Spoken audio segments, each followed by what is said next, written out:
নমস্কাৰ মই পল আৰু আপোনালোকে চাই আছে ডিজিটেল আসাম আজিৰ ভিডিঅ'টিৰ জৰিয়তে আপোনালোকক জনাব বিচাৰিছো যে তেজপুৰ ইউনিভাৰ্চিটিয়ে ODL মোডত ওপেন এণ্ড ডিস্টেন্স লাৰ্নিং মোডত তেওঁলোকে MA আৰু PG ডিপ্লোমা কোৰ্স লঞ্চ কৰিছে আৰু ইয়াৰ অনলাইন এডমিশন চলি আছে গতিকে আপোনালোকে যদি কোনোবা ইন্টাৰেষ্টেড হয় স্প্ৰিং সেমিষ্টাৰ 2020 তাৰ আন্ডাৰত আপোনালোকে এডমিশন লৈ ল'ব পাৰিব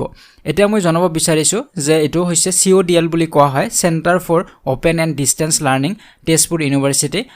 ইউনিভাৰ্চিটি আন্ডাৰত আপোনালোকে কৰিব পাৰিব কি কোৰ্স আগবঢ়াইছে ক'ত ষ্টাডি সেন্টাৰ থাকিব ইয়াৰ এডমিশন ফিজ কিমান হ'ব সকলোবিলাক মই জনাম গতিকে ভিডিঅ'টি শেষলৈ চাই থাকিব সো তেওঁলোকে কোৰ্সসমূহ কি লঞ্চ কৰিছে আপোনালোকে হেতু আগৰে চাই লওক MA ইন মাস কমিউনিকেশনত MA তেওঁলোকে লঞ্চ কৰিছে MA in sociology MA in English তাৰ উপৰিও PG ডিপ্লোমা কোৰ্স কেইটামান লঞ্চ কৰিছে PG diploma in human resource management PG diploma in environmental and disaster management PG diploma in renewable energy and energy management PG diploma in child rights and governance so একেইটা তেওঁলোকে ODL মোডত course launch কৰিছে so important dates বুলি ক'ব গ'লে আপোনালোকে শেষ তাৰিখ হৈছে 31 জানুৱাৰী গতিকে 31 জানুৱাৰীৰ ভিতৰত আপোনালোকে অনলাইন এডমিশন লৈ ল'ব লাগিব সো এতিয়া মই আপোনালোকক জনাব বিচাৰিছো যে MA বা PG ডিপ্লোমা যেটো কোৰ্স কোড কিমান এডমিশন ফিজ হ'ব বা গোটেই কোৰ্সত কিমান খৰচ পৰিব সেই বিষয়ে মই জনাব বিচাৰিছো বা এলিজিবিলিটি কি লাগিব সেই বিষয়ে আপোনালোকে ইয়াৰে চাব পাৰিব সো প্ৰথম যেটো programme MA in mass communication গতিকে মাস কমিউনিকেশনত যে MA কৰিব বিচাৰিব তেওঁলোকে ব্যাচেলৰ ডিগ্ৰী হ'ব লাগিব ইন এনি ডিসিপ্লিন মানে যিকোনো ষ্ট্ৰীম বা যিকোনো সাবজেক্ট হ'ব পাৰে তাত কোনো কথা নাই ব্যাচেলাৰ্ছ ডিগ্ৰী থাকিব লাগিব আৰু ইয়াৰ গোটেই কোৰ্সটোৰ খৰচ পৰিব 12500 টকা সো তাৰ উপৰিও আপোনালোকে ইয়াতে চাব পাৰে চাৰিটা সেমিষ্টাৰ থাকিব দুটা যেটো ইয়াৰ হয় প্ৰগ্ৰাম কোঅৰ্ডিনেটৰৰ ডিটেইলছ দিয়া আছে আপোনালোকে চাব পাৰিব যদি ইন্টাৰেষ্টেড হয় তেনেহলে এটা ফোন নম্বৰো দিয়া আছে আৰু ইমেইল আইডিও দিয়া আছে এইখিনিৰ লগত আপোনালোকে কন্টাক্ট কৰি আৰু অধিক তথ্য জানিব পাৰিব গতিকে মাস কমিউনিকেশন MA কৰিব লাগিলে 12500 টকা খৰচ পৰিব এডমিশন ফি তাৰ পিছত যদি আপুনি ইংলিশত কোনোবা MA কৰিব বিচাৰে তেনেহলে ব্যাচেলাৰ্ছ ডিগ্ৰী লাগিব সেই একেই যিকোনো ষ্ট্ৰীম হ'ব পাৰে তাত কোনো কথা নাই ইয়াতে খৰচ পৰিব 12000 টকা এডমিশন ফিজ ইয়াতে 500 টকা কম হ'ব ইয়াৰো ডিটেইলছ দিয়া আছে চাৰিটা সেমিষ্টাৰ আৰু কোঅৰ্ডিনেটৰৰ ডিটেইলছ দিয়া আছে আপোনালোকে চাই ল'ব পাৰিব তাৰ পিছত আছে MA ইন সোশিয়োলজি ইয়াতে একেই ব্যাচেলাৰ্ছ ডিগ্ৰী লাগিব গোটেই কেইটাতে আৰু ইয়াৰ এডমিশন ফিজ হৈছে 12000 টকা ইয়াৰো গোটেই ডিটেইলছ দিয়া আছে আপোনালোকে চাই ল'ব পাৰিব সো তাৰ পিছত আহিলো PG ডিপ্লোমা যিবিলাক কোৰ্স আছে হিউম্যান ৰিসোৰ্স মেনেজমেন্ট ইয়াতো একেই এলিজিবিলিটি ব্যাচেলাৰ্ছ ডিগ্ৰী লাগিব ইয়াৰ খৰচটো অলপমান কম যেহেতু ডিপ্লোমা কোৰ্স হয় 7500 টকা হ'ব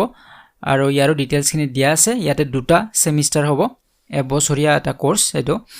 সো নেক্সট যেটো PG diploma in environmental and disaster management ইয়াতো ব্যাচেলাৰ্ছ ডিগ্ৰী লাগিব 8500 টকা হ'ব ইয়াৰ এডমিশন ফিজ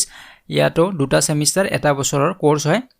নেক্সট হৈছে PG diploma in renewable energy and energy management ইয়াতে আপুনি BE BTech MIE বা MSc MCA এনেকুৱা ধৰণৰ ডিগ্ৰী আপোনাৰ থাকিব লাগিব ইয়াতে ধৰি দিয়া আছে যিকোনো ব্যাচেলাৰ্ছ ডিগ্ৰী হলে নহব BE হ'ব লাগিব বা BTech হ'ব লাগিব বা AMIE হ'ব লাগিব বা MSc MCA এনেকুৱা ধৰণৰ ডিগ্ৰী যদি আছে তেতিয়া আপোনালোকে এই কোৰ্সটো কৰিব পাৰিব সো ইয়াতো খৰচ পৰিব 8500 টকা আৰু ইয়াৰো দুটা সেমিষ্টাৰ এটা বছৰৰ কোৰ্স ইয়াৰ ডিটেইলছ খিনি দিয়া আছে তাৰ পিছত শেষৰটো আছে PG diploma in child rights and governance ইয়াতে আপোনাৰ যিকোনো ব্যাচেলাৰ্ছ ডিগ্ৰী থাকিলে হল 8500 টকা হ'ব এডমিশন ফিজ আৰু ইয়াতো দুটা সেমিষ্টাৰে হ'ব এটা বছৰৰ এটা কোৰ্স সো এতিয়া আপোনালোকে অনলাইন এপ্লিকেশন কৰিব লাগিব বা এডমিশন ল'ব লাগিব এডমিশনৰ সময়ত আপোনাৰ আৰু 500 টকা আপুনি এপ্লিকেশন ফি হিচাপে দিব লাগিব যেতিয়া আপুনি অনলাইন এপ্লাই কৰিব তেতিয়া আপোনাৰ 500 টকা লাগিব আৰু সেই 500 টকাটোৰ লগতে আপোনাৰ যেটো প্ৰগ্ৰাম ফি বা এডমিশন ফিজ কৰবাত 12000 কৰবাত 12500 সেইখিনি এডমিশন ফিজ কিনো আপুনি দিব লাগিব একেলগে ইয়াতে লিখা আছে application Phi along with the program fee must be deposited at the time of application in full যেতিয়া আপুনি অনলাইন এপ্লিকেশন কৰিব তেতিয়া গোটেই ফুল পইচা দি দিব লাগিব ফুল পেমেন্ট কৰিব লাগিব 500 টকা আৰু আপোনাৰ এডমিশন ফি আৰু যিসকল ইয়াতে ক্যাটেগৰীত পৰিব SC ST PWD এইবিলাক ক্যাটেগৰী যি আছে ৰিজাৰ্ভ ক্যাটেগৰীত তেওঁলোকে 250 টকা এপ্লিকেশন ফি হ'ব বাকি এডমিশন ফিছৰ ক্ষেত্ৰত ইয়াত কোনো ৰিডাকশন দিয়া হোৱা নাই আপোনালোকে আৰু যদি ডিটেইল জানিব বিচাৰে ইয়াতে গোটেই প্ৰগ্ৰাম ইন ডিটেইলছ বুলি লিখা আছে মই ইয়াৰ লিংকটো ডেসক্ৰিপচন বক্সত দি দিম আপোনালোকে এই PDF ফাইলটো ডাউনলোড কৰি গোটেই ডিটেইলছ পঢ়ি ল'ব পাৰিব প্ৰগ্ৰাম ডিটেইলছত গৈ প্ৰতিটো প্ৰগ্ৰামৰ প্ৰত্যেকটো কোৰ্সৰে ইয়াতে ফুল ডিটেইলছ দিয়া আছে যেনে প্ৰথমটো MA ইন মাস কমিউনিকেশন ইয়াত সকলোবিলাক ডিটেইলছ দিয়া আছে কিমানটা ইয়াতে ক্ৰেডিট পইণ্ট থাকিব কিমান ঘণ্টা ষ্টাডি হ'ব বা এছাইনমেন্ট কিমানটা থাকিব গোটেইবিলাক ইয়াত সেমিষ্টাৰ ওয়াইজ চাৰিটা সেমিষ্টাৰত ফুল ডিটেইলছ দিয়া আছে টোটাল মাৰ্কস কিমান হ'ব গোটেইবিলাক দিয়া আছে গোটেই সিলেবাস দিয়া আছে কি পঢ়িব পাৰিব তাতে সকলোবিলাক ইয়াতে দিয়া আছে তেনেকে বাকি কোৰ্স বিলাকৰ কথা ইয়াতে ফুল ডিটেইলছত দিয়া আছে সো ইয়াৰ ওপৰত আপোনালোক আৰু দুটামান কথা মই ইয়াতে জনাই দিছো যে ইয়াতে ইউনিভাৰ্চিটি লাইব্ৰেৰী ফেচিলিটিও আপোনালোকে পাব হেতু লিখা আছে তাৰ ওপৰত কম্পিউটিং ফেচিলিটিছ আপোনালোকে পাব instruction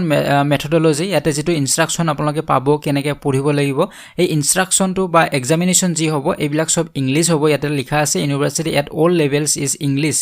except for the language courses গতিকে language কোৰ্সৰ কথাটো বেলেগ বাকি যিবিলাক কোৰ্স আছে সকলো বিলাকতে আপোনালোকে ইংলিশে হ'ব ইয়াৰ মিডিয়ামটো ইনস্ট্ৰাকচনৰ সো তাৰ পিছত ইম্পৰ্টেন্ট হৈছে আপোনাৰ কোড স্টাডি সেন্টাৰ ইয়াতে আছে গতিকে প্ৰথম হৈছে তেজপুৰত আছে তেজপুৰ ইউনিভাৰ্চিটিতে আছে আৰু গুৱাহাটীত আছে বি বৰুৱা কলেজত আৰু ডিব্ৰুগড়ত আছে DHSK কলেজত আছে গতিকে এই তিনিটাতে বৰ্তমান কোৰ্স বিলাক এভেইলেবল আছে বাকি বেলেগ আৰু স্টাডি সেন্টাৰ তেওঁলোকে ওপেন কৰা নাই গতিকে এই তিনিটাই বৰ্তমান সময়ত আছে গতিকে কোনোবাই পঢ়িব বিচাৰিলে এই তিনিটাৰ ভিতৰতে এটাত কৰিব পাৰিব এই কোৰ্স বিলাক গতিকে বাকি আপুনি যদি ডিটেইলছ কিবা জানিব বিচাৰে এই PDF ফাইলটো পঢ়িলে জানিব পাৰিব গতিকে আজিৰ ভিডিঅ'টোত এইখিনি আছিল যদি ভিডিঅ'টি ভাল লাগিছে লাইক আৰু শেয়াৰ কৰিব নপৰিব যদি প্ৰথমবাৰ চেনেলটোত ভিজিট কৰিছে তেনেহলে চেনেলটো সাবস্ক্ৰাইব কৰক কাষৰে থকা ঘণ্টা বটামটি প্ৰেছ কৰিবলৈ একেবাৰে নপৰিব আজিলৈ বিদায় লৈছো পৰৱৰ্তী ভিডিঅ'ত পুনৰবাৰ লগ পাম